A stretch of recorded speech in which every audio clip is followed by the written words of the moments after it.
Mariana Costa, como tienen ustedes en el programa, es magíster en Psicología y en Educación por la Facultad de Psicología. Tiene formación en Psicopedagogía por EPSIVA en Buenos Aires, con Alicia Fernández, ¿no? Sí. Es especialista en dificultades de aprendizaje de la UCUDAL, es profesora de Historia egresada del IPA y docente efectiva de Didáctica de la Historia. ¿Tá? Con todo ese currículum es que Mariana mezcla perfiles porque ella está, en este caso en el IPA, tiene mucho que ver con el tema de, hace muchos años fue tutora, ella era tutora de mis alumnos cuando yo era profesora de didáctica, ahí es que la conocí, y tiene esa experiencia y tiene toda esa formación en psicología, en psicopedagogía, que es un plus para estas temáticas que estamos hablando. Bueno, o sea que las dejo con ella, cualquier duda que tengan, después saben que yo ando por allí, por el corredor. Muchas gracias. Bueno, buenos días, ¿cómo están? Muchas gracias. ¿Se escucha bien? ¿Sí? Bien. Bueno, tenemos un tiempo ahora en la mañana, es un tiempo amplio, digamos, que nos va a permitir, digamos, lo que traje para compartir hoy, tiene dos grandes, pienso, dos grandes aportes. Uno es el que tiene que ver con lo teórico, algunas conceptualizaciones que yo voy a tomar, que he tomado para avanzar en alguna investigación. Bien, a propósito del material, hay algunos autores que yo seleccioné, que son los que están referidos en esta presentación. El contenido de la presentación tiene mucho de síntesis de esos autores, porque me parece que, claro, cuando uno retorna, vuelve a la presentación que vio, tiene algunas citas, algunas frases que pueden ser significativas para después realizar la lectura del texto. Entonces, en esta presentación ustedes van a ver herramientas teóricas y van a ver también palabras que son aportes de sujetos, de acompañamiento, en este caso de alguna investigación. Yo lo voy a referir concretamente ahora en el transcurso de toda esta presentación. Hay palabras, hay testimonios, digamos, relatos, frases que son significativas y que yo fui cruzando con la dimensión teórica. Es una presentación que tiene claramente tres líneas teóricas a las cuales me voy a referir, pero básicamente ahora en este comienzo explicarles que este tema, el tema de los sujetos del acompañamiento, de la singularidad del acompañamiento, es un tema que cuando lo puse en el plano de la investigación, cuando traté de hacerlo objeto de investigación, se transformó como en un objeto gris, digamos, ¿no? con poca claridad, ¿no? Como que cuando uno empieza a investigar sobre este tema, se da cuenta que hay mucho de este asunto sobre el cual solamente puedes decir los autores, las personas que están implicadas, los actores que están implicados en ese proceso, y es lo que vamos a ir viendo a lo largo de todo este tema. Bien. El tema del acompañamiento y de los sujetos que están implicados en el acompañamiento y en la formación profesional, para mí ha sido un tema importante desde hace muchos años, fundamentalmente porque lo que más me fue preocupando con el tiempo es pensar qué sucedía con la formación profesional como en dos momentos. Primero, en el tiempo de la formación del instituto, en la carrera de grado, qué sucede ahí, qué cosas se movilizan para las personas, y en particular para mí, qué se fue movilizando en aquel momento cuando yo estaba cursando la carrera, el profesorado de historia, y qué características iba tomando después la formación profesional en el desarrollo del trabajo, ¿no? ¿Qué características, cómo fue cambiando esto para mí? Y otra preocupación, ¿cómo podía ser este mismo proceso para el profesor adscriptor? Entonces, en el trabajo para la maestría, en el trabajo de tesis de maestría, me dediqué a pensar, ese era el tema concretamente de la investigación, o sea, cómo podía ser, qué características revestía la formación profesional en el tiempo de la cursada del instituto, o sea, de la carrera de grado, y qué características revestía después, en el ejercicio de la profesión, en el desarrollo del trabajo, en el ejercicio del oficio. Y mi idea inicial era que había una gran discrepancia entre un tiempo y otro. O sea, esa era mi percepción a partir de la cual empecé a abordar ese tema. Después con las lecturas, con el trabajo con el tutor de tesis, que es siempre una referencia para acompañar ese trabajo, uno puede ir observando que en realidad la formación en el tiempo de grado y la formación en el tiempo del trabajo tiene que ver mucho con las decisiones personales y las decisiones profesionales y las decisiones singulares, las particulares, las que se van tomando en determinados momentos y en determinados tiempos. Ahí entonces es donde empieza para mí el tema de la singularidad o lo de la subjetividad. ¿Qué quiere decir eso de la singularidad? ¿Qué cosas se ponen en juego ahí? ¿Qué cosas son? Las afectivas, las ideológicas, las de la historia personal, las de la identidad, las que vienen de la historia familiar o personal. ¿Qué cosas se ponen en juego allí, en lo singular? Por eso les decía que el tema empezó siendo muy claro para mí, pero después con el tiempo fue siendo cada vez como más gris, digamos, donde era muy difícil poder delimitar, bueno, qué es exactamente eso de la formación profesional y de las cuestiones que se ponen en juego en el trabajo y en el acompañamiento. El esfuerzo entonces del análisis en los trabajos de investigación, lo que ha consistido para mí entonces es dar como claridad a esa zona y hacerlo a través de la delimitación conceptual, de la delimitación teórica y de la exploración, por ejemplo, en las entrevistas. Entonces, el año pasado, continuando con aquella investigación de tesis para el trabajo de investigación, me concentré fundamentalmente en el trabajo del profesor ascriptor, acompañando a su practicante, a un practicante en particular, y mi objeto, o sea, mi idea, mi exploración principal era justamente esta, ¿no? Como problema central, indagar en torno a las particularidades, o sea, las modalidades singulares del acompañamiento de una profesora ascriptora, cuáles son los aspectos creadores de ese acompañamiento en particular y de la experiencia en ese encuadre que ella va construyendo. Ese fue como mi problema, el arranque sobre el cual pensar un trabajo de investigación que también fue en definitiva un trabajo de intervención, ¿no? Y de acompañamiento a esos actores. Yo partí y entonces quiere decir que lo que hoy voy a compartir con ustedes son los abordajes teóricos de esa investigación, lo metodológico y el análisis que fui realizando.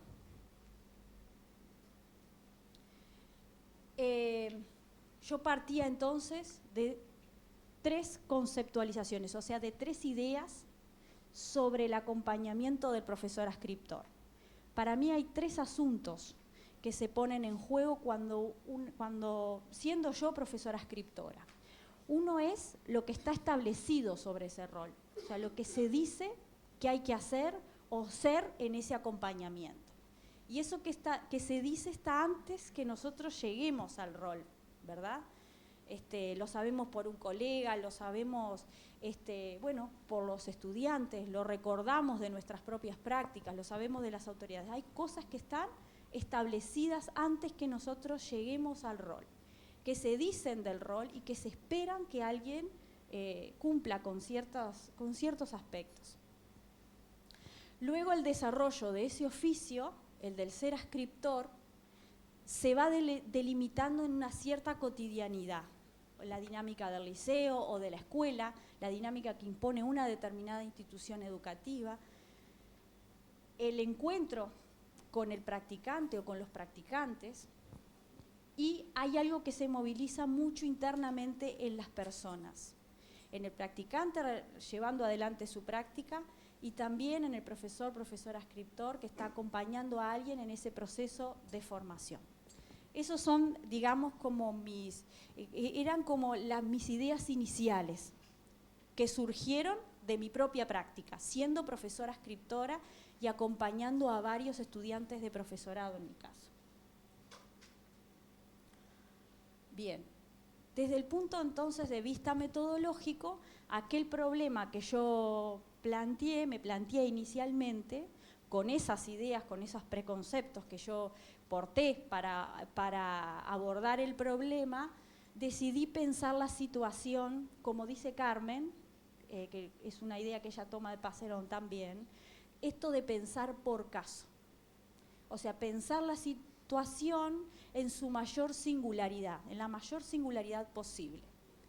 Entonces decidí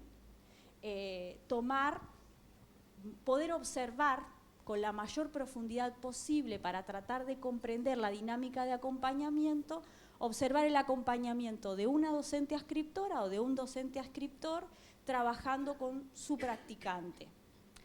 Inicialmente, esa observación abarcó, digamos, exploraba solamente la relación de la profesora ascriptora y su acompañamiento con un estudiante de profesorado, y a lo largo del trabajo de investigación hubo que hacer modificaciones a eso porque aquel estudiante dejó su práctica por el mes de julio más o menos, julio, agosto, por allá, y entonces el caso se transforma en observar y en analizar, en definitiva, el trabajo de la profesora ascriptora con un practicante, observar el acompañamiento de ella cuando una persona deja la práctica y continuar entonces con otro estudiante. Quiere decir que el caso inicialmente comienza siendo el acompañamiento de la profesora ascriptora a un practicante, y en el transcurso del trabajo del territorio vamos observando cómo la profesora acompaña a alguien dejar su práctica y la continuidad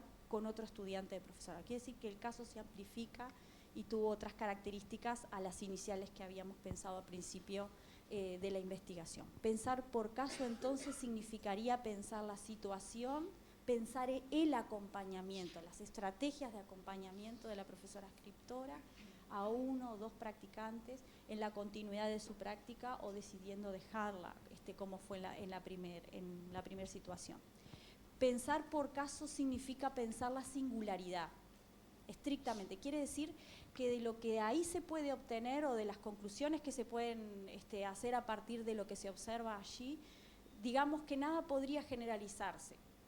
Las intenciones es observar cómo la profesora acompañó el proceso de formación de sus practicantes, en este caso la enseñanza de la historia, era un curso de didáctica 1, y lo que se filtra allí también es el proceso de formación de la propia profesora ascriptora desarrollándose en ese oficio, porque lo interesante acá es que el concepto de formación o la idea de formación en la práctica y en el desarrollo del oficio implica esto, la formación para alguien que estaría como en formación, el practicante, y para alguien que está desarrollando su oficio. Quiere decir que la ascriptora en esta situación se está formando siendo profesora ascriptora. Hay una doble formación, digamos, en esta situación.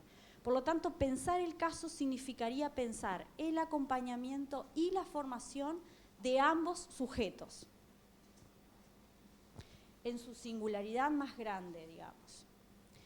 Por esto, la idea de la mirada clínica por supuesto porque pone bajo la lupa, porque mira en particular algunos aspectos, ¿no? Para tratar de comprenderlos y de dimensionarlos, es clínico en este sentido, ¿verdad? Se posiciona entre los sujetos, trata de pensar los fenómenos, lo que ocurre, lo que acontece entre estas personas.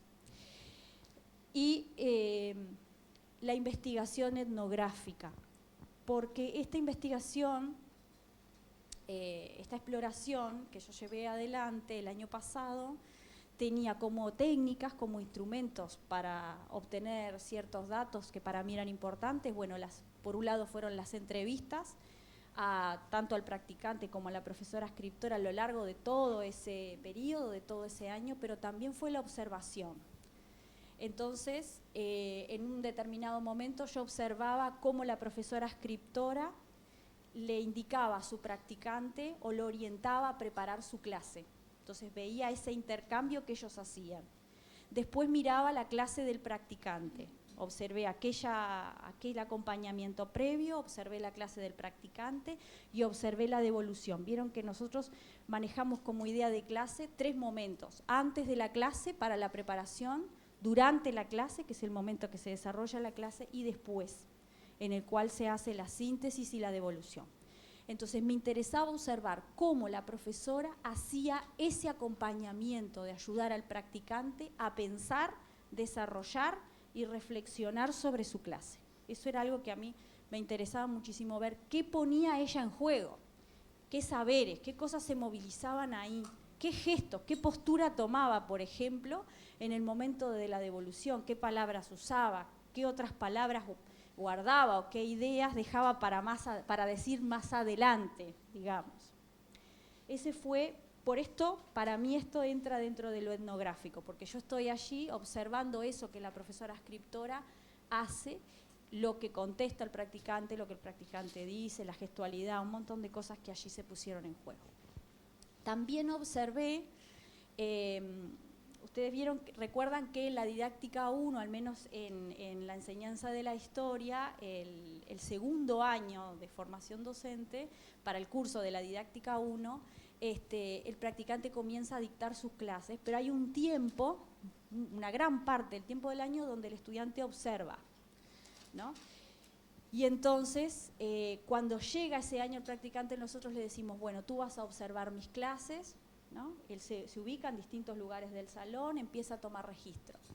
Y eso para mí siempre fue como una incógnita. Yo siempre, como profesora escriptora, me interesó saber qué quedaba escrito en ese cuaderno, qué iba pensando el practicante sobre mi clase, qué cosas elegía escribir, qué otras no, si tomaba apuntes de lo que yo les enseñaba a mis alumnos de primer año o de segundo, o si él registraba otras cosas.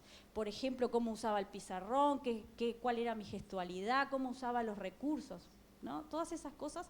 Entonces, en esta instancia, me interesó observar esos registros y cómo la profesora escriptora dirigía eso de observar la clase de ella.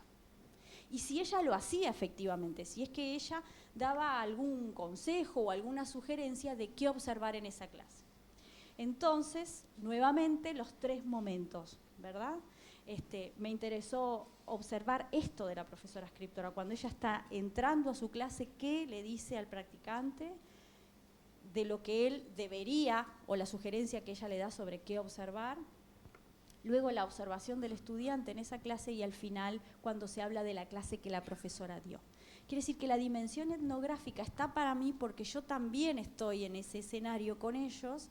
Claramente los participantes de esta investigación saben que yo voy a estar interviniendo allí, por lo tanto para mí también está en consideración eso de que hay algo que se pone allí a propósito, digamos, para que yo lo pueda ver, lo pueda registrar y en el cual también yo tenía participación en ese escenario porque también yo integraba, formaba parte de los diálogos que ellos establecían.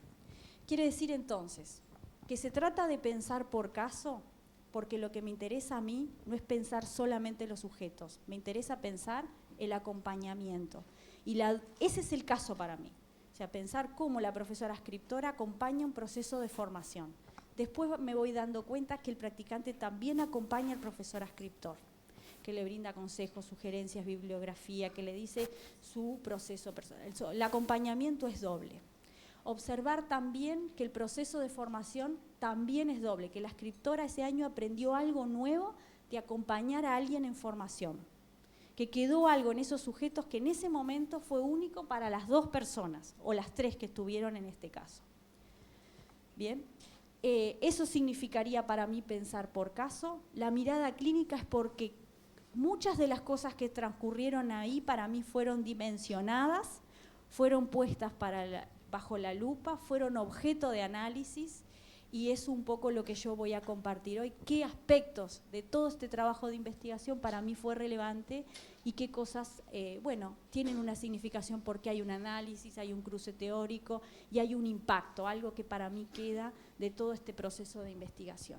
Y es una investigación etnográfica porque yo formé parte de ese acompañamiento, de ese encuentro entre estas personas, intervine, allí hay claramente una intervención. Ellos no solamente aceptaron mis entrevistas, mis comentarios, todo esto que fue surgiendo, yo, formé parte de ese trabajo, observando claramente allí hay una intervención donde ellos me hacen formar parte de ese proceso que estaban haciendo juntos. Bien. ¿Hasta acá he sido clara? ¿Sí? Si hay preguntas, saben que pueden hacer en cuando quieran. Yo tomo 2 bloques teóricos para hacer el análisis de todo ese trabajo de campo. Uno proviene para mí del terreno de la profesionalización, de lo que tiene que ver con la experiencia profesional y el trabajo. Todas esas personas se estaban formando en el trabajo. El profesor adscriptor se forma en esa tarea llevando adelante el trabajo, como cualquier otro trabajador, digamos. En un sentido, hay una dimensión muy profesional, porque esta escriptora es una escriptora que estudia muchísimo, pero a su vez, lo que ha aprendido de su trabajo es realizando el trabajo. Quiere decir que para mí hay una fuerte línea teórica que tiene que ver con la profesionalización, con la formación en la experiencia, y acá yo tomo básicamente 3 autores de procedencia francófona todas, que trabajan sobre las prácticas y el análisis del trabajo como instancia de formación profesional. En el caso de Pastré, su referencia teórica es Piaget, entonces cuando uno analiza esos textos se encuentra términos como adaptación, acomodación, recuerdan aquellos términos de Piaget, proviene un poco de allí su línea teórica. En el caso de Claude, toma a Vygotsky, los aportes de Vygotsky, quiere decir que él va a poner mucho énfasis en lo que tiene que ver con lo contextual, con lo cultural, con el aporte del otro en la formación del trabajo. Para mí ambas líneas teóricas son bien interesantes para pensar lo que pasa con los sujetos en el desarrollo del trabajo y en el análisis sobre todo del trabajo. La otra dimensión es la singular y la intersubjetiva, que para mí proviene del psicoanálisis, de la niña de la psicología, en particular del psicoanálisis, y ahí me interesó mucho Winnicott, los aportes de Alicia Fernández en relación a la autoría de pensamiento, a las zonas de creatividad. Y en este trabajo, estas son herramientas teóricas para mí, primero que nada, porque son conceptualizaciones que yo tomo siempre. No quiere decir... la teoría no quiere decir para mí que es algo a aplicar. La teoría es una herramienta porque a mí me permite comprender o analizar lo que sucede, la práctica, lo que yo veo, lo que creo que está allí, lo puedo analizar a partir de lo que los autores están diciendo, de las conceptualizaciones a las que están arribando. Son herramientas por eso, porque me permite ir a ellas en distintos momentos, o del trabajo de campo, o de mis propias lecturas, o de diversos análisis. En la investigación del trabajo con la profesora escritora me interesaron muchísimo los trabajos de Carmen Rodríguez, junto a Graciela Frigerio, la dimensión de lo institucional, por ejemplo, la dimensión de lo común, y claramente del acompañamiento, que es una conceptualización que ellas toman de Laurence Cornu. Y la idea de lazo, o sea, de vínculo humano que transcurre en las distintas instituciones educativas y que para mí queda muy claro en este trabajo y en este acompañamiento entre profesora, escritor y el estudiante, la estudiante de profesorado. De la bibliografía que tienen sobre esto, muchos textos están referidos a estos autores. Bien, el análisis tiene 3 capítulos o 3 apartados grandes. En uno yo analizo las formas concretas de acompañamiento. ¿Qué cosas hizo la profesora escritora para acompañar el trabajo de formación de su practicante? Que lo vamos a desarrollar a continuación. El segundo capítulo refirió a esa construcción de lazo, lo gestual, lo humano, lo vincular que se puso en juego para llevar adelante todo lo que tenía que ver, todo lo relativo al acompañamiento, a la singularidad. Esta segunda parte refiere más a lo humano, claramente, ¿no? A lo que se pone allí estableciendo lazo. Y finalmente, si bien no estaba en mi problema inicial, porque en mi problema inicial lo que a mí me interesa observar es cómo el profesor escritor acompaña el trabajo del practicante y cómo acompaña la formación de él, en la tercera parte lo que me interesa es hacer foco en cómo la escritora se fue formando, qué cosas fue construyendo, cómo construyó la autoría, ¿no? Qué cosas han quedado para ella como instancias de formación. Estos son los 3 momentos entonces que va a tener la presentación.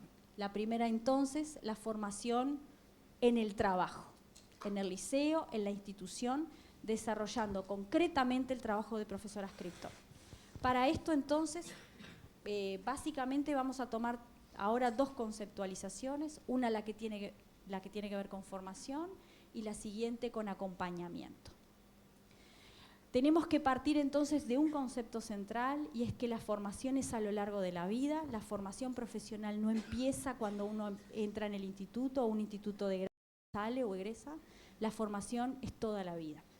Para sostener esta idea, yo tomo a Ferri, es un texto del año 1990, pero es un texto muy interesante, donde él dice que la formación es a lo largo de toda la vida, es un trabajo sobre sí mismo, son elecciones profesionales, es algo que uno va haciendo consigo mismo, que es libremente imaginado, quiere decir que libremente hemos puesto mucho deseo en esa idea del desarrollo de nuestra profesión, la hemos imaginado mucho antes de ser educadores, de ser maestros, de ser profesores. En un momento de nuestra vida, cuando decidimos estudiar para ser docente, imaginamos nuestra profesión, nos imaginamos desarrollando la carrera, los estudios sobre esto, y después le vamos dando forma a lo largo de nuestra vida. Quiere decir que la formación es para nosotros algo que es libremente perseguido.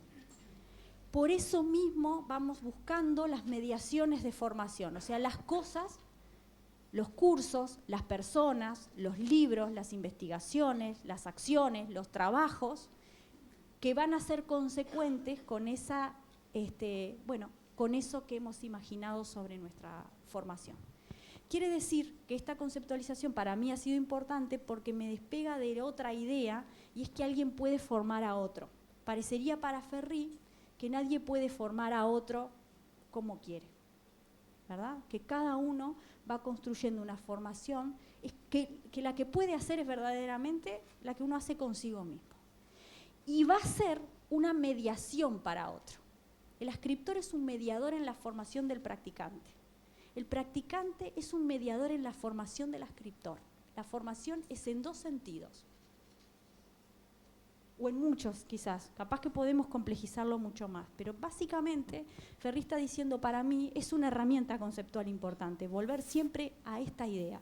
Yo puedo aconsejar mucho a un practicante sobre cómo dar la clase, pero él elige, de todos esos conceptos que le di, va a elegir el que él pueda hacer, el que pueda llevar adelante en ese momento de su vida, en esa instancia de la práctica, y dejar a otros para más adelante de repente. O sea, en este sentido, lo que aporta Ferri para mí ha sido muy importante, y a lo largo de todo el proceso volver siempre a él. Esto es libremente elegido, imaginado y deseado, perseguido.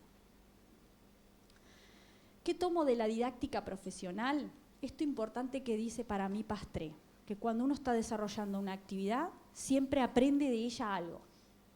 La aprende. Es imposible disociar la actividad del aprendizaje. Es más, dice Pastré, aprendemos haciendo algo, llevando adelante la tarea. Claro que el concepto de didáctica profesional para Pastré no es la de didáctica general. No es la didáctica general, es la didáctica profesional. ¿Qué quiere decir para él esto?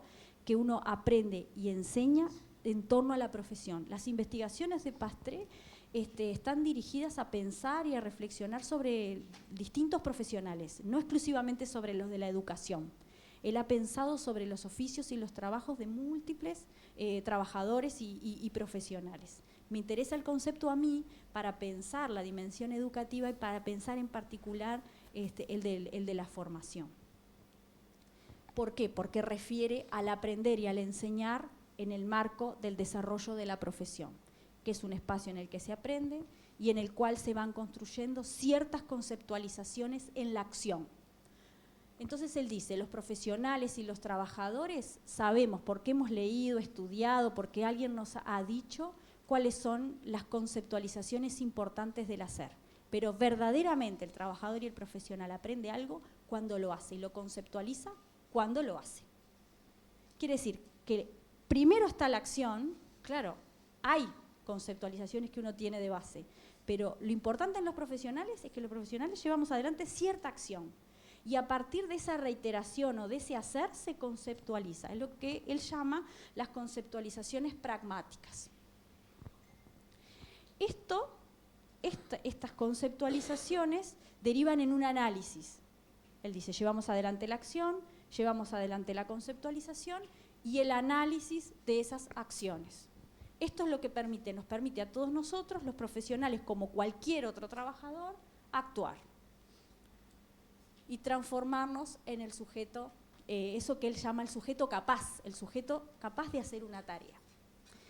Toda tarea para él tiene dos grandes aspectos: lo que está prescrito, lo que hay que hacer, lo que es prácticamente rutinario o reglamentario, y la tarea real. Él dice, lo que efectivamente hacemos. ¿Sí? Por ejemplo, nosotros sabemos que acompañamos como profesores ascriptores o como ascriptores, como educadores ascriptores, acompañamos al practicante haciendo ciertos señalamientos, advirtiéndoles de ciertas cosas que podrán pasar en la clase con determinados alumnos, en esta institución, en ciertas circunstancias. Pero cuando los problemas están o emergen en la clase, ahí es cuando lo que nosotros ponemos, digamos, en la batería de nuestra intervención es lo que pensamos de lo que hay que hacer para resolver, por ejemplo, rápidamente ese problema, ¿no? Entonces, ahí está como esta diferencia sutil entre lo que yo sé que hay que hacer en ciertas circunstancias y lo que efectivamente hago cuando pasa algo, por ejemplo, en la clase con algún estudiante, cuando hay claramente un problema, cuando, no sé si ustedes lo han observado, pero quizás en la clase practicante le falta el tiempo para terminar su clase, le sobra tiempo para terminar su clase, cómo hace para resolver problemas de conducta o esas cosas que emergen en la clase, y ahí el profesor ascriptor interviene rápidamente con eso que sería el desarrollo de la tarea real, dice Pastre. Entonces, de esa tarea real, la didáctica profesional se va a centrar en la tarea real, concreta, lo que efectivamente sucede, y dice, todos los profesionales a partir de ahí establecen ciertas conceptualizaciones pragmáticas, y entonces a partir de allí se establece como un cierto modelo en el cual todos operamos internamente. Esto es lo que haría, para Pastre, en el terreno de la didáctica profesional, haría decir que cada profesional desarrolla su profesión a su manera. ¿Por qué? Porque ha construido su modelo, su manera de trabajo a partir de la vida real que tiene, de la vida profesional concreta. Entonces mi pregunta es, ¿cómo hace Ana, esta escritora, hacer eso? ¿Cuáles fueron los problemas reales de su vida que lo han llevado a construir eso que sería una manera particular de hacer? Esa era como mi curiosidad, digamos, lo que más me acercó a ese grupo de trabajo.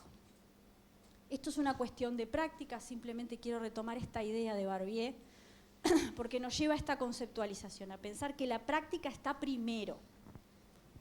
La teoría es muy importante, es importante manejar conceptualizaciones teóricas, pero efectivamente los profesionales, muchos de nosotros, desarrollamos todo nuestro trabajo en torno al desarrollo de las prácticas. ¿Qué cuestiones se movilizan en el desarrollo de las prácticas? Las intenciones. Todos nosotros las llevamos adelante porque queremos transformar algo. A nosotros mismos, a la situación, a las instituciones, a los sujetos que están ahí en juego. Tienen precedentes porque hay representaciones y afectos que se ponen en juego en esto.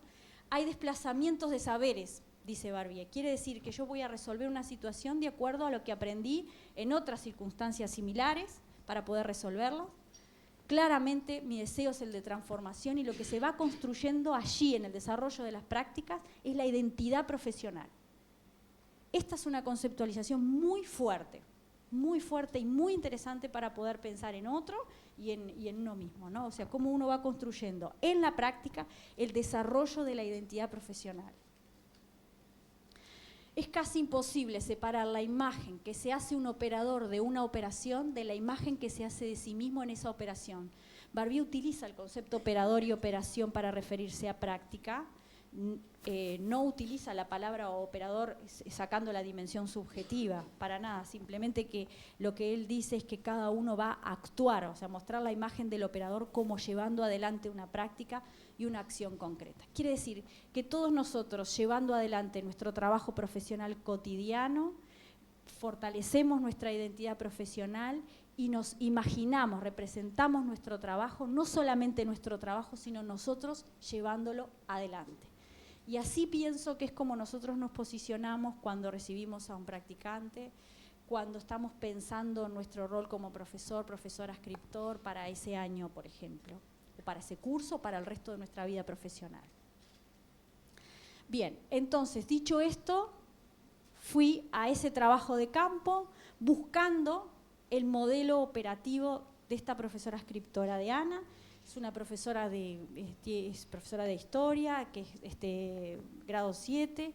Ella se propuso para esta investigación y, como les dije al principio, vi su trabajo con 2 estudiantes de profesorado de la didáctica 1. Uno de ellos deja la práctica, ella acompaña ese abandono de la práctica y continúa entonces trabajando hasta el final del curso con 2 practicantes, con otro practicante. En definitiva, la situación de caso sería ese trabajo en general, apuntando a la formación y al acompañamiento. En esta investigación, Ana es el nombre de la profesora escritora, Juan y José el nombre de los practicantes. ¿Cuál es entonces el dispositivo de acompañamiento o el modelo efectivo que fue realizando la profesora? Ella dice, yo me fui dando cuenta con el tiempo de ciertas cosas. O sea, la práctica tiene un impacto en ella, tiene un impacto en los practicantes, pero ella puede decir lo que hace porque verdaderamente lo fue construyendo a lo largo del tiempo. Esto que tiene que ver con el desarrollo de la práctica y el trabajo profesional. Una de sus ideas, tenemos 4 o 5 ideas que forman parte del modelo operativo de la profesora. Uno es la graduación del uso de los tiempos de clase. Entonces, para la didáctica 1, ella dice, la primera clase nunca es de 40 minutos, siempre es de 20. O primero es el pasaje de la lista, siempre. Por ahora, todos estos años ha sido así para mí. Empiezo dándole un tiempo para la clase de 20 minutos, de 40 a 90, después prepararán un tema, pero lo primero es buscar acompañar al estudiante de profesorado, al practicante, a que pueda pararse frente a la clase y mirar a sus alumnos y dirigirles a ellos un concepto, 2, una idea, una pregunta. Esto es algo que hace siempre, porque ella dice que el tiempo no puede ser una prisión, ¿no? En esto de que, bueno, si hay que preparar una clase de 40 a 45 minutos, esa tensión que se genera de pensar, no sé si podré trabajar todo este tiempo, no sé si me faltará tiempo, no sé si me sobrará tiempo. El tiempo es como una constante de preocupación, y llevando esta pregunta a los practicantes, ellos decían lo mismo. No sé qué hacer con el tiempo. A mí me pone muy nervioso pensar que el tiempo capaz que me falta o me sobra. Otro asunto es el trabajo, en el caso de Ana, por ser profesora de historia, el trabajo en torno a la dimensión historiográfica. Siempre le interesó muchísimo a ella trabajar con los historiadores, ¿no? ¿Qué quiere decir esto? Decirle específicamente al estudiante cuáles son los autores que ella toma para sus clases y saber cuáles son los que el practicante elige para llevar adelante su clase de ese día o de ese curso. La orientación de la observación que el practicante hace. Ahora les voy a contar qué cosas le ha dicho ella para llevar adelante esto. La observación que el practicante hizo de su clase. La implementación de lo que Ana llamó el programa de práctica, porque la profesora de didáctica tenía su programa de didáctica, pero ella tenía su programa de práctica. Quiere decir que ella claramente pensaba que ese espacio, ese intercambio con el practicante era un espacio de formación, es un espacio de formación, y entonces ella dice, bueno, este curso práctico también tiene un cierto programa, ¿no? O sea, un cierto orden de cosas que tú vas a ver, le decía ella, en esta práctica en particular. Y ahora después les voy a contar en qué consiste ese programa de práctica. Y otro asunto que era importante para la profesora escritora era el trabajo sobre la lectura y la escritura. Esta clase de historia tenía se ponía en juego el leer y el escribir. En todas las clases sus estudiantes de ese curso de sexto año leían y escribían, y la profesora orientaba eso explícitamente, como un objeto de enseñanza, digamos, porque además ella su formación personal también pasaba por fortalecer este asunto, que era es un interés personal de investigación, y está entonces presente en esa clase permanentemente. Ana dijo así, siempre refirió a esto. Enseñar es mostrar. Quiere decir que ella se posicionaba en su clase con la intención explícita de mostrar ciertas cosas que eran fundamentales. Y entonces dice, yo le muestro, pero las elecciones van a ser del practicante. Bien, antes de la clase. En aquel trabajo de campo que les conté que hicimos en distintos momentos del año, siempre explicitó el tema que ella iba a dar y la bibliografía que había elegido para ese tema. Y explicitó los recursos. Y decía concretamente, en esta clase yo quiero que observes cuántos recursos uso, cómo los uso y qué hago yo con esos recursos. Antes de entrar a la clase, digamos, como había un tiempo disponible, 15 minutos, 20 minutos, para hacer como el señalamiento de lo que a ella le interesaba que en esa clase se viera, porque claramente después se iba a retomar. Explicita las intenciones y el guión de la clase. Entonces, escrito, ya le decía, esta clase tiene esta intención. Hoy vamos a estudiar el tema, el capitalismo, la década del 20, en los Estados Unidos, por ejemplo. Quiero que observes cuáles son los conceptos importantes que yo manejo en esta clase, los recursos y cómo lo hago. ¿Bien? Y él debía tomar nota de eso. El guión de la clase es la secuencia conceptual y de acciones de esa clase. Durante la clase, observando la clase de Ana, yo me daba cuenta que, de acuerdo a sus intenciones, ella era explícita. Y entonces le decía a sus alumnos y al practicante, esto para mí es importante, y lo reforzaba en la gestualidad, en la palabra, lo escribía en el pizarrón. Era evidente que algo de ahí había que anotar. Bien, o sea, se hacía mucho más evidente en el desarrollo de la clase, y después estaba el tiempo de diálogo sobre qué había llevado adelante la profesora en su clase y cómo se había desarrollado. Entonces ese encuentro se desarrolló, ese que yo observé, del cual formé parte, en torno a 3 preguntas. ¿Qué recursos utilicé? ¿Cuántos utilicé? ¿Y cómo? Y acá en recursos se trabajaron 3 ideas. El pizarrón, la palabra, la pregunta, la explicación, el relato que hizo la profesora y el trabajo con la lectura y la escritura, que fue un texto muy, muy cortito. Digamos, la lectura de ese texto por parte de los estudiantes fue una lectura silenciosa y en voz alta, y la escritura. ¿Qué rol cumplí yo una vez que se terminó la lectura silenciosa? ¿Y cómo viste que le planteé el ejercicio de escritura? ¿Cómo viste que les planteé el ejercicio? O sea, efectivamente, ¿qué hice? ¿Cómo fue lo que yo llevé? ¿Qué fue lo que llevé adelante? ¿Y cómo fue que efectivamente lo hicimos? Entonces allí se produce un intercambio, una conversación, un diálogo en torno a estas preguntas.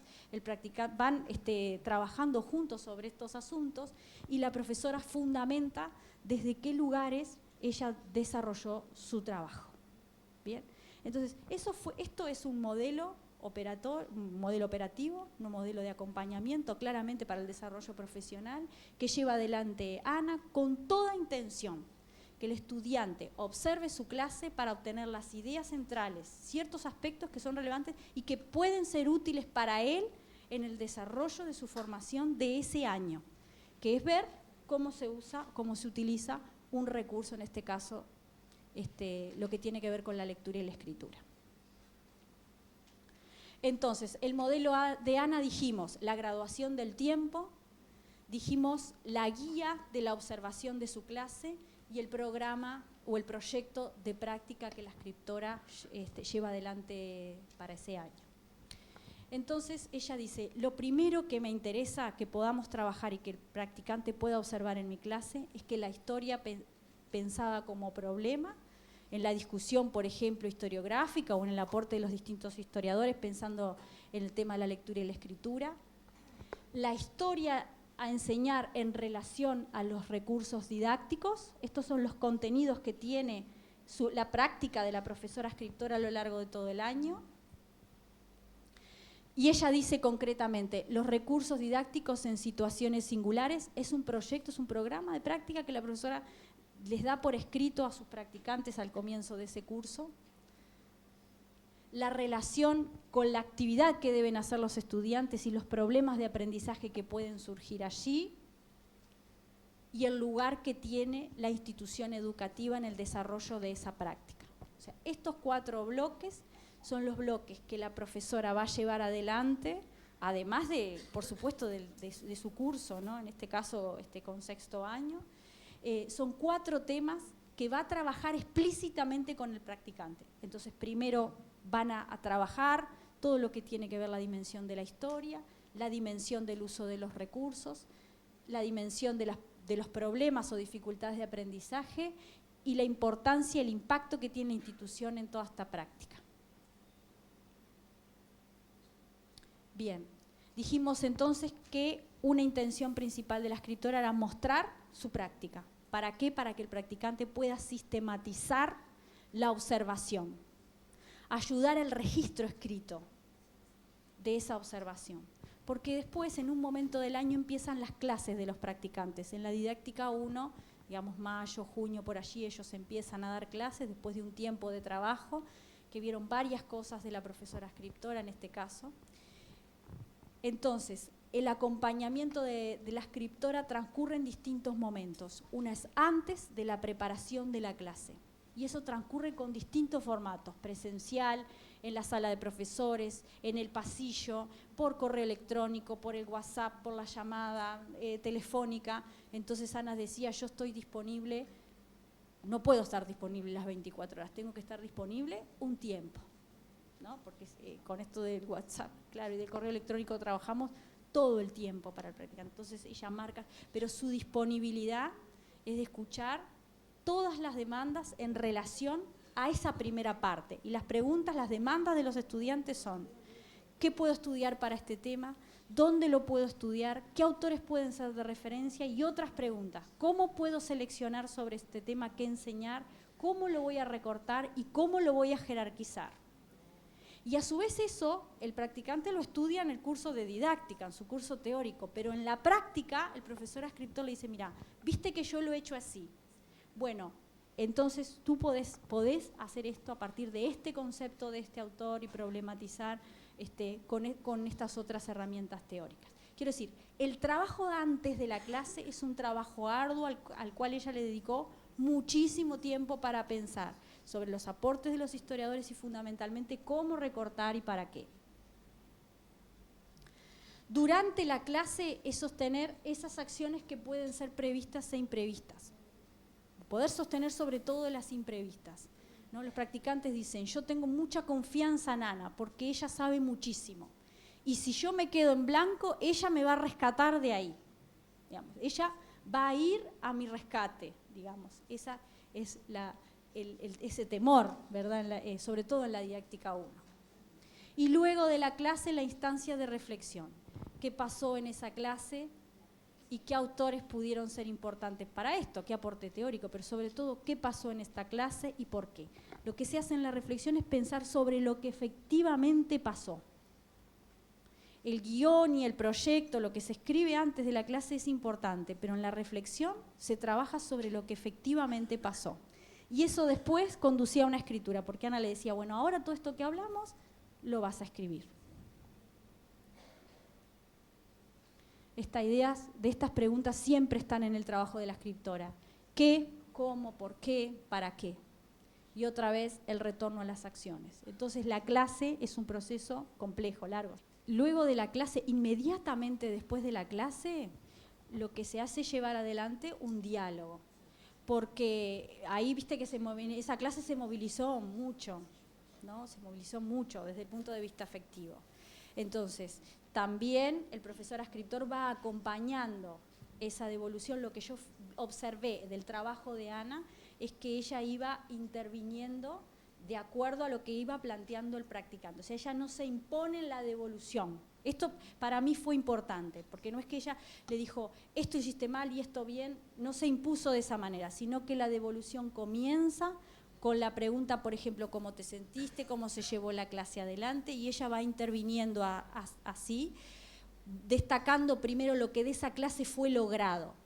Que esto es interesante, porque de repente son 20 minutos, pero ella le dice, lograste en esta clase estar frente a tu grupo y enseñar este concepto central. Y eso era un gran logro en ese momento para alguien que nunca había dado clase en su vida. Quiere decir que el acompañamiento es un acompañamiento paso a paso, y yo pienso claramente que ella, digamos, es solvente en ese trabajo, porque justamente ciertamente es racional, ella sabe sus intenciones de intervención y acompaña.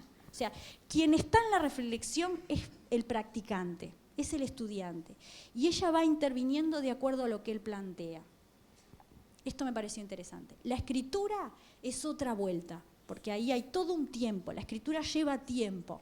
Hay que volver a lo que pasó, a lo que se pensó de la clase, a lo que dijo en la reflexión, que uno a veces en la reflexión está como aturdido, podemos decir, ¿no? Hay mucho que no se puede decir rápidamente sobre lo que se sintió en ese momento. Más lo que dice la profesora escritora. Si a eso le agregamos el profesor de didáctica, ya es otra distorsión sobre esto. Yo allí, digamos, también entiendo que en ese escenario, claramente cuando uno está observando eso que es espontáneo, se pone mucho en juego de lo que hay que decir, de lo que se debe decir, se entiende esto también, ¿no? Pero primero, entonces, en esa instancia es la reflexión del estudiante, el acompañamiento del escritor interviniendo en ciertas circunstancias, y después viene la escritura del practicante. Lo que Ana hace es... ella tiene sus códigos de registro, pero ella anota la clase como milimétricamente, dice ella. Yo anoto todo lo que el practicante hace en la clase. Y ella va teniendo sus registros, y al final del curso le dice, mira, la primera clase hiciste esto, trabajamos sobre esto y mira el logro que tuviste acá y acá y acá, y ahí podrás generar escritura. Pero la escritura es después, digamos. Ella dice, frente al planteo de las demandas y frente al planteo de las situaciones, yo he sido concreta, puntual, lo que se necesita para ese momento. Entonces, si hay algo que en ese momento no funcionó bien, digamos, y que se requiere de la palabra del escritor, bueno, en ese momento es importante ser concreto. Decir, bueno, esto podría haberse resuelto de esta manera. Es como poder tener la flexibilidad para establecer qué es lo inmediato para abordar y qué es lo que puede tener un tiempo mayor de pienso. Yo creo que todos esos aspectos hay que plantearlos al practicante, decirles claramente qué es lo que va realizando bien, digamos, de acuerdo a todo el trabajo que vamos haciendo en conjunto. ¿Qué otras cosas están quedando para atrás? Pero lo inmediato es la clase que sigue. Entonces, si hay algo que quedó pendiente para la clase que sigue, bueno, es importante abordarlo como ya. Y si puedo, lo muestro yo. Lo estoy mostrando en mi clase para que él vea cómo puedo hacerlo yo, cómo podría haberse realizado. Y después hay cosas que son de más largo tiempo, digamos. Y ahí me parece que eso requiere como otra forma de intervención, de otro pienso conjunto en otros momentos, ¿no? Ella dijo en un momento, cuando yo hago la intervención o los señalamientos, no puedo referir a una autora, a un historiador. Ella dice, no puedo referir, por ejemplo, a Riquer, ¿no? Que es un autor en el que ella usa, porque así no aporto nada en esa devolución, no estoy diciendo concretamente nada. Cuando estoy en la devolución y cuando estoy en la escritura concreta de esa clase que pasó, tengo que ser preciso y decir, acá estuvo este error o esto podría mejorarse de esta manera. Y uno se queda pensando como escritor qué otras cosas se pueden seguir trabajando más adelante. Bien, claramente en todo esto está atravesado por el tema de la evaluación, fuertemente esto para los practicantes, es verdad, pero me parece que la fortaleza que tiene el trabajo del profesor escritor es desligarlo un poco de ese lugar de la evaluación y decir, bueno, vamos a capturar qué pasó, como si fuera una fotografía, qué pasó en esta clase, vamos a describirla. Después vamos a decir qué sentimos, qué pensaste. Y después vamos a ver cómo continuamos con este trabajo, ¿no? Pero, ¿por qué? Porque de esta manera lo que se fortalece es justamente pensar sobre lo que efectivamente pasa. Es pensar sobre la práctica, sobre lo que acontece, sobre las acciones.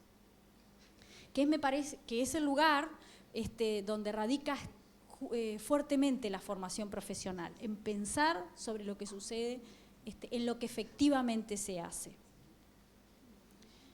Bien, otra idea entonces central, hemos dicho, es que todos nosotros nos formamos acompañando, nos formamos siendo acompañados. El otro concepto entonces, hablamos del concepto de formación, de didáctica profesional, de la importancia que tienen las prácticas, del modelo operativo de ANA y de la importancia del acompañamiento.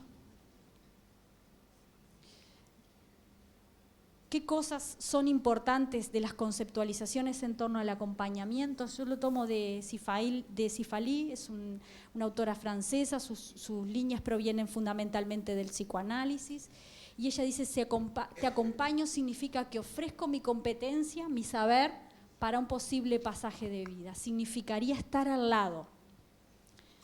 Dar prioridad entonces a las capacidades y a los proyectos de otro. El acompañamiento no tiene una manera exclusiva de llevarse adelante, tiene que ver con los sujetos del acompañamiento, estar implicado en la situación del acompañamiento, pero también separarse. Cuando uno dice, bueno, ahora escribí sobre lo que pasó, seguí pensando sobre esto, acompaño, instalé la situación de pienso, pero me retiro. No estoy todo el tiempo diciendo allí qué hay que hacer, qué estuvo bien y qué no. Cuando acompaño, estoy y me retiro. El tiempo de retirarnos es importante. El acompañamiento no se puede imponer. Los practicantes no se eligen como ascriptores. Eso es muy bueno, ¿no? El acompañamiento no se impone, el acompañamiento se brinda, hay un alto, una gran generosidad. El don es un concepto, una conceptualización que toma Frigerio en los textos que me pareció muy interesante, eso de dar y de donar, el saber de la experiencia, el saber de todos los conocimientos que vamos formando en la vida. El acompañamiento no se abandona. Esta es una idea interesante para mí, cuando el practicante, uno de los practicantes deja su práctica y la actitud de la profesora escritora en estar pendiente de las motivaciones, de que el practicante pueda volver, tiene la instancia de volver a estar en esa práctica, ¿no? O sea, de poder retornar a ella. Y por lo tanto también el acompañamiento no implica la complicidad, ¿no? Implica estar y retirarse, dando los espacios a los tiempos de las personas. Dice, hay mucho del acompañamiento que tiene relación justamente con esta idea de la relación con el saber, con los saberes que se ponen en juego en ese encuentro entre los sujetos y en el gesto, o sea, la modalidad particular de alguien para llevar adelante este acompañamiento. Bien. ¿Cuáles son los 3 saberes que están para mí en juego, que estuvieron claramente en ese encuentro entre Ana y sus practicantes? Todos los saberes construidos a lo largo de la profesión de Ana son saberes que están vinculados a conocimientos específicos como los de la historia, la didáctica de la historia, la filosofía. Son saberes que ella fue fortaleciendo a lo largo de su vida profesional y que los fue poniendo en diálogo permanentemente. Es notorio cuando uno habla con la profesora, cómo se pone en juego cierta teoría que para ella es relevante porque le ha permitido comprender ciertas cosas de su práctica y de la vida, podríamos decir en términos generales. Quiere decir que Ana aporta ciertos saberes que provienen de conocimientos que están construidos y que ella los porta y los hace notorios, los hace saber, digamos. Los saberes de la experiencia, los que les ha dado su profesión, la experiencia en el concepto que plantea la Rosa, en la dimensión que plantea la Rosa, como eso que nos pasa, dice la Rosa. La experiencia es eso que nos pasa, no es todo lo vivido, lo que nos pasa, lo que nos queda, lo que significamos conscientemente. Es eso que pasa, ¿no? Que va sucediendo. Y los saberes de la alteridad. Este es otro saber que me parece fundamental y que se pone en marcha en el proceso de acompañamiento del profesor al practicante, ¿no? Respetar al otro en su singularidad y poder empatizar con él. Quiere decir que la formación del profesor ascriptor en el desarrollo de su trabajo es claramente un trabajo sobre sí mismo que requiere muchísima disponibilidad psíquica, muchísima.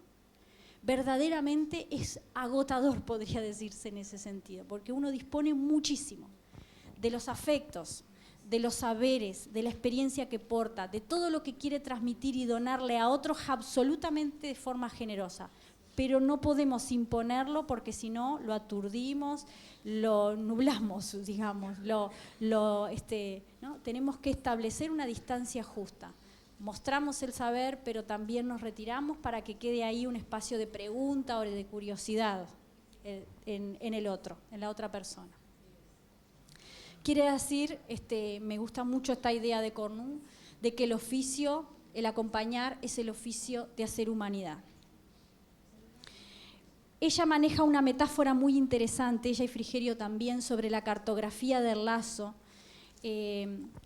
Maneja la idea esta idea de cartografía o de mapa, esta conceptualización, que es muy interesante y que a mí me interesó observar cómo se hacía en este encuentro entre Ana y sus practicantes. La cartografía significaría eso que se va trazando, que se va construyendo espontáneamente y que tiene que ver con los lazos afectivos, con la gestualidad, fundamentalmente, con la dimensión humana de esto. En la cartografía del lazo significa el recorrido, el camino, las elecciones de hacer humanidad que decidió llevar adelante Ana con Juan y José. ¿Cuáles son las grandes fortalezas que yo observé en este trabajo de Ana? Lo importante es que el vínculo se instaura el primer día. En esa primera llamada, en ese primer contacto, hay allí un vínculo establecido, prácticamente un compromiso de llevar hacia adelante este proceso juntos.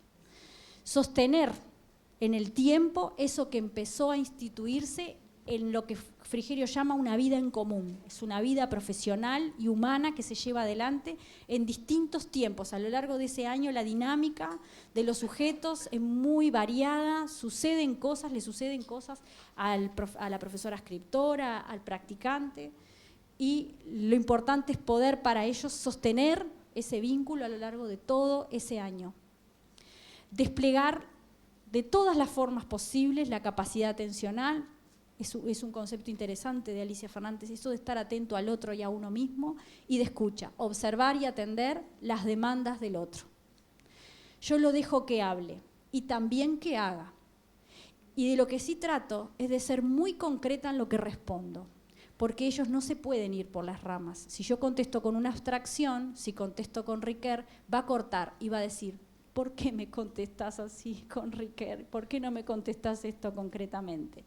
Quiere decir que a lo largo de todo este tiempo de intervención, una de las gestualidades más importantes de Ana ha sido desarrollar su capacidad atencional, de escuchar las demandas de los practicantes, todas sus preguntas en torno a la preparación de la clase, al uso de los recursos, a las conceptualizaciones que se ponen en juego.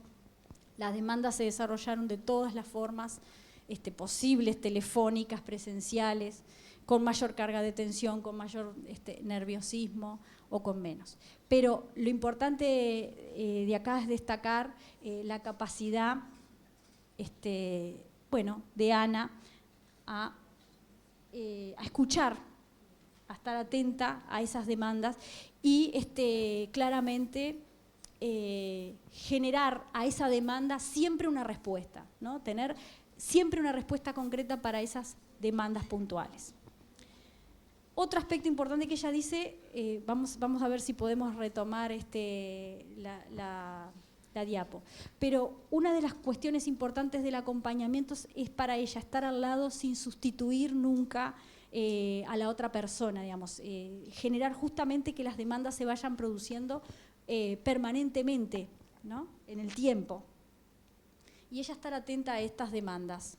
Entonces, poder sostener un vínculo a lo largo de todo un curso, poder escuchar las demandas y establecer respuestas concretas a esas demandas, no sustituir nunca la pregunta o el cuestionamiento del otro, sino estar allí para escucharlo y para poder responder y establecer un lazo de confianza. José dijo, como les dije hoy, concretamente, yo confío absolutamente en Ana. Yo sé que si yo me quedo en blanco, ella va a poder responder por mí. Yo sé que siempre contesta el correo, sé que siempre me va a señalar con precisión las cosas que yo tengo que mejorar y sobre las que estoy bien. Bien. Les dije al principio que el análisis de la investigación tiene 3 capítulos, digamos, o 3 secciones. Uno es el dispositivo de acompañamiento, aquel que hablamos de la preparación de la clase. Otro que tiene que ver con el acompañamiento, con la dimensión singular, qué cuestiones se pusieron en juego para ellos. Y al final, darle cierre al proceso del trabajo. O sea, el trabajo en conjunto se inicia con aquella llamada inicial, con aquel compromiso de que sí te acompaño, vas a estar en mi clase observando y trabajando, pero un momento el proceso se va cerrando, ¿no? Bueno, es el tiempo que finalizan los cursos en el liceo, donde se va construyendo todo ese desprendimiento en un sentido, la lejanía del practicante de los estudiantes. Me gusta mucho el concepto de Alicia Fernández sobre la modalidad de enseñanza. Ella dice, una modalidad de enseñanza saludable articula simultáneamente el mostrar y el guardar, porque el guardar implica generar un espacio de cuestionamiento, de pregunta, de curiosidad, ¿no? Donde el otro va a estar preguntando y demandando. Es importante que las demandas se puedan construir en el encuentro entre el practicante y el profesor adscriptor y estar disponibles para que eso pueda suceder allí.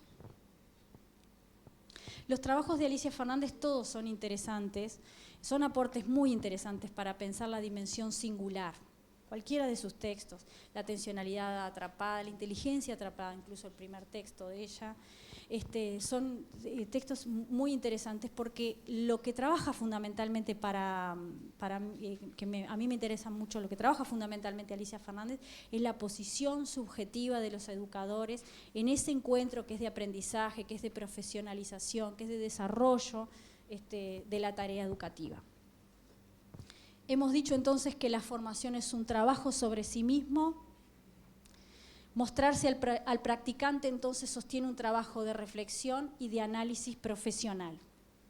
Entonces, Ana le está enseñando a su practicante, le está mostrando su clase, le está dando su saber, pero a su vez, en ese trabajo de mostrarse a otro, está fortaleciendo su profesión y se está formando en el ser profesora adscriptora. Entonces, cuando ella comparte con el practicante los aprendizajes, las cosas que han logrado juntos, allí, en ese instante, está haciendo el análisis de la práctica, está reflexionando sobre eso, está entonces formándose en su trabajo. La función del extranjero, dice Frigerio, es interrogar sobre lo que se ha naturalizado por proximidad o por costumbre. Entonces, esta para mí es la herramienta fundamental de formación de Ana sobre sí misma, digamos. ¿Cómo ha logrado ella formarse en su trabajo? Porque no naturaliza nada. Si hay algo interesante que le ha permitido a ella, quizás la filosofía, es dialogar con lo que hace. Eso que se da por sentado, lo que ella da por descontado que en todas las clases va a pasar, o eso que previó, ella dice, esto probablemente sea así, y después lo cuestiona inmediatamente. Esa acción de mostrarse extranjero frente a lo cotidiano es la principal herramienta para pensar sobre lo que se hace y para formarse en el trabajo. Este es el tercer capítulo de la investigación, porque para mí era la zona más gris, ir al lugar donde yo menos podía acceder. ¿Cómo hacía Ana para formarse en su trabajo? Busqué muchísimo comprender eso, cómo lo hacía ella. Claramente esa pregunta podrá responderla claramente ella digamos, en la investigación sobre su trabajo. Pero ahí encontré una herramienta conceptual. Bueno, la clave para mí fue que ella se mostró siempre siendo extranjera en la cotidianidad y en eso que no permitió que ciertas cosas estuvieran naturalizadas. Bien, el trabajo sobre sí mismo tiene 3 fuerzas que son conceptuales, o 3 cosas que ella y otros profesionales he visto que hacen y que podría decir que yo también las he realizado en algún momento de la profesión. El análisis reflexivo retrospectivo que dice Piaget, pensar lo que pasó para proyectar las acciones futuras, reflexionar siempre sobre lo que hago. retornar sobre mí, sobre el sujeto que soy, el que fui aprendiendo, siendo practicante, siendo estudiante, retornar siempre a otros lugares, porque esos son los lugares que se actualizan permanentemente en nuestra vida y en nuestra profesión. Y la capacidad de estar en barbecho, que es una conceptualización de Mazurka muy interesante, es un concepto del año 75, pero es muy interesante, porque es el tiempo, dice ella, de un tranquilo aislamiento, con un lenguaje que uno se crea para sí mismo, es el tiempo de pensar, es el tiempo de estar a solas con lo que pasó y de poder construir ahí una conceptualización nueva. La idea de barbecho es una metáfora, es esa tierra que está improductiva en ese tiempo, pero que es el tiempo en el que la tierra se va preparando para próximas cosechas, para próximas germinaciones, digamos. Nuestra sociedad y nuestro tiempo ataca un poco sobre esos tiempos de barbecho, pero es como lo que refería la profesora hoy, ¿no? Es el tiempo de pensar, de detenerse a pensar, a escribir, a reflexionar, es el tiempo personal y el singular, para darle cabida a lo que pasó, con lo que nos gusta y con lo que no nos gusta de lo que pasó, del desarrollo del trabajo.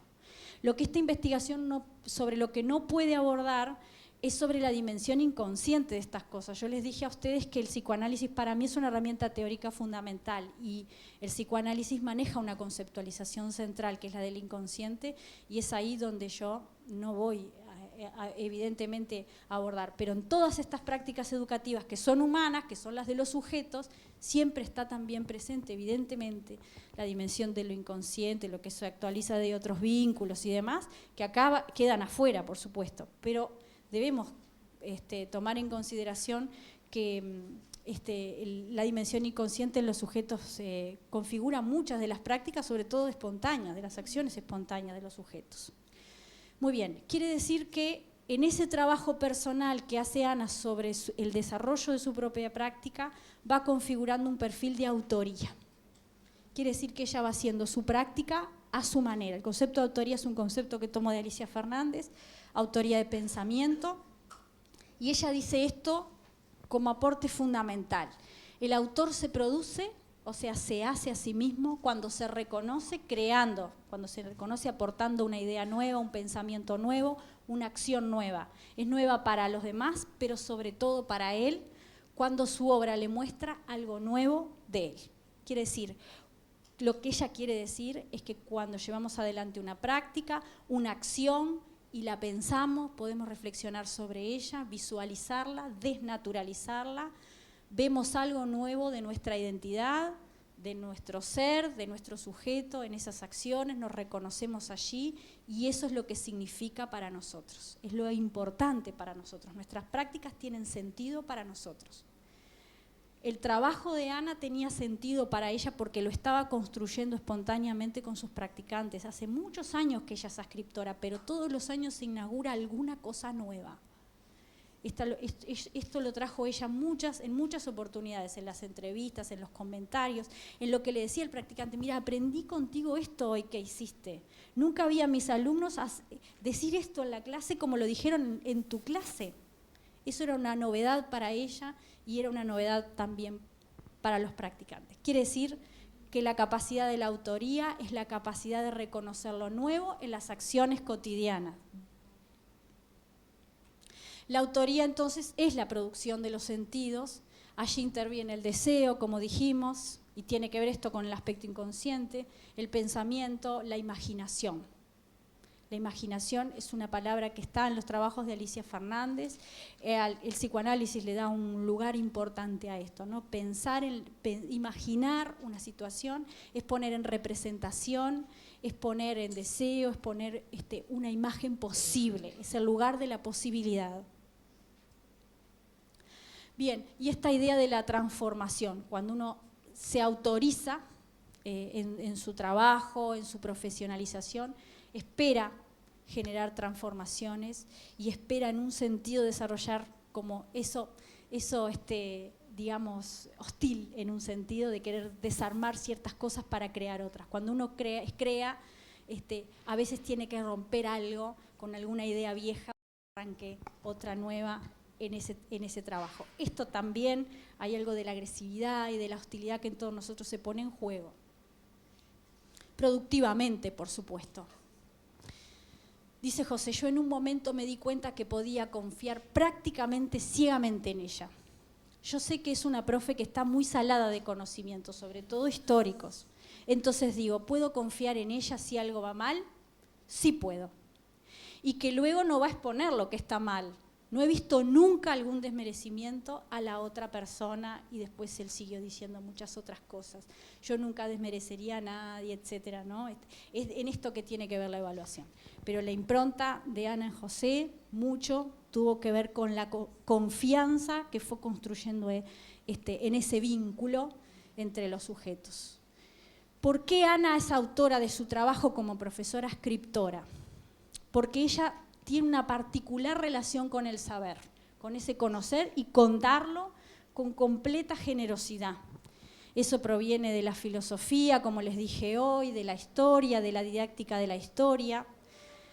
Le da una relevancia importante a la lectura como experiencia y formación. Estas son conceptualizaciones que ella espontáneamente toma de La Rosa, de Cantú, de Chartier, sobre todo de Gadamer. Son autores que ella trae permanentemente. Dice, La Rosa dice lo siguiente, y Ana tomaba algunos de estos aspectos notoriamente, explícitamente. Todo lo que nos pasa puede ser considerado un texto. Y así, con ese criterio, observaba la clase de los practicantes, observaba las lecturas que ella había escrito, volvía a retomar las escrituras. Algo, dice, que compromete nuestra capacidad de escucha, algo a lo que tenemos que prestar completa atención.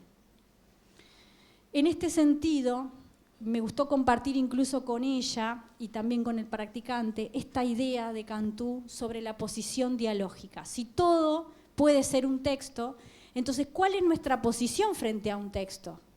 ¿Cómo vamos a leer? Y acá hay un aporte muy interesante de Cantú, porque él dice, leer es un proceso, dice, de características dialógicas, en el cual el sujeto pone en suspenso provisorio las verdades que ha recibido como certezas absolutas y las cuestiona a partir de su confrontación con palabras que son brindadas por otro, real o virtual. Cantú quiere decir esto, fundamentalmente. Cuando voy a leer un texto, cuando me paro frente a otro, me tengo que poner las verdades, lo que sé sobre eso, en relatividad absoluta. Quiere decir, yo tengo que decir, esto que yo sé hasta acá va a ser puesto en diálogo con una información, con un texto nuevo, con otro nuevo. La clase de mi practicante puede funcionar así. Me voy a parar frente a ese texto que observo para aprender de él, para incorporarlo, para tomar de eso una idea nueva, ¿no? Esto es interesante. El texto es portador de novedades que el lector debe ser capaz de investir e integrar a sus saberes de base. Si me muestro observando a otro o leyendo un texto para imponer mi verdad o mi saber, no estoy leyendo. La interpretación incluye hacer mío eso que está afuera también. Y entonces tengo que pasar esa información o ese conocimiento por mi saber, por mi cuestionamiento, por mi pregunta. Bien, dar lugar a la reflexión. Volvemos a las singularidades de Ana, el lugar que tiene la lectura como el lugar interpretativo. Dar lugar a la reflexión, y acá aparecen, en aquel trabajo de campo, escribimos sobre los sentimientos, sobre las sensaciones que se ponían en juego en todo el proceso de acompañamiento, y ahí aparece la alegría del encuentro con el practicante, la tristeza y la frustración sobre la ilusión de formación, ¿no? Permanentemente está nuevamente la idea de formación en cuestión. Nadie puede exclusivamente formar a otro a imagen y semejanza. Esa conceptualización siempre se pone claramente en cuestión, y entonces eso de formar a otro es claramente una ilusión. La formación es un trabajo sobre sí mismo, y cuando los logros no se van dando como uno quiere, aparece toda una idea de frustración sobre el cual se necesita mucha disponibilidad personal para poder tolerar esa cuestión, ¿no? Para poder seguir para adelante con esta idea.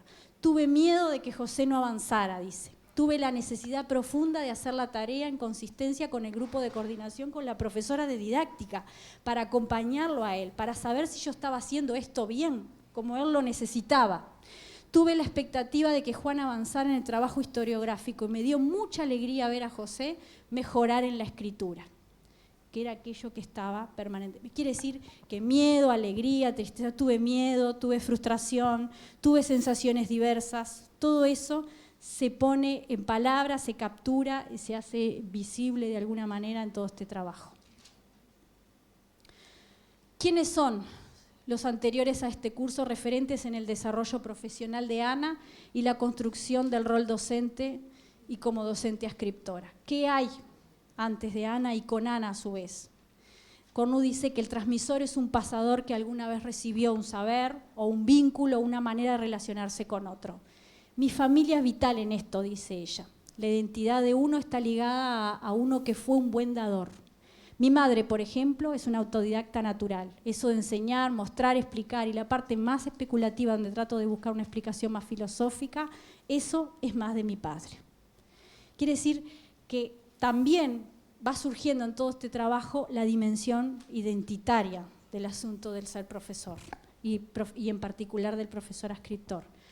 Yo creo que deben haber sido importantes también los docentes que tuve en el liceo, los que tuve en la escuela, pero también los que tuve en el liceo, que me enseñaron cómo a preguntar, dijo ella. Me acuerdo con claridad el examen de filosofía en sexto, dijo ella, ¿no? Y dialogamos un poco sobre este asunto. Otros referentes, docentes de didáctica, profesores de historia, etc. El sujeto, dice, lleva un nombre, un apellido. El nombre propio dice qué lugar se ocupa en el parentesco y también dice que en ese lugar vinculante hay un recién llegado. Cuando yo encuentro ese texto de Cornu, digo, acá hay un nombre propio que es el ser ascriptor y el ser practicante. Cuando empieza un vínculo, alguien empieza a decirle a otro, tú sos el practicante de esta clase, y el practicante denomina a su docente, lo denomina ascriptor. Se inauguran ciertos nombres en ese vínculo. Hay una cierta denominación. Entonces, al final de todo el trabajo de la investigación, yo le pregunto a Elisa, bueno, Elisa, entonces, ¿qué es ser ascriptora para ti? Y ella dice, yo soy ascriptora. Dice, soy hace muchos años, pero todos los años el nombre se actualiza. Dice, ser ascriptora es todo, porque implica exponerse, mostrar al practicante la exposición y las herramientas de qué hacer con esa exposición. Mostrar cómo uno se expone a una clase y cómo uno cuida su personalidad y su exposición y cómo uno puede manejar esa exposición. En realidad, ser ascriptor implica qué haces con tu personalidad, qué haces con los desafíos de una clase, porque no hay dos iguales. Porque en realidad lo que les trato de mostrar es que ellos se tienen que sentir muy seguros de sí, porque les van a pasar cosas en las clases que los van a descentrar. Una escritora tiene que poder explicar en actos y en palabras, que eso es todo un desafío. Pero claro, esto uno lo entiende después de muchos años. Bien, quiere decir que quién soy en el desarrollo de mi trabajo implica pensar sobre lo que hago, sobre los dispositivos, sobre la dimensión de lo que está escrito, las normas que se ponen en juego, pero sobre todo la dimensión singular, la de los sujetos, lo que tiene que ver con la identidad personal, toda la historia de vida que se pone en juego en estas circunstancias. Bueno, la exploración en relación al tema de los sujetos del acompañamiento sigue en camino, porque para mí este es un tema que sigue en construcción, que tiene que ver cómo los sujetos se paran frente a sus prácticas y qué de ellos dejan en esa instancia. Yo les agradezco mucho la atención y ahora, si quieren, abrimos a las preguntas o a la participación a partir de esto. Les agradezco mucho.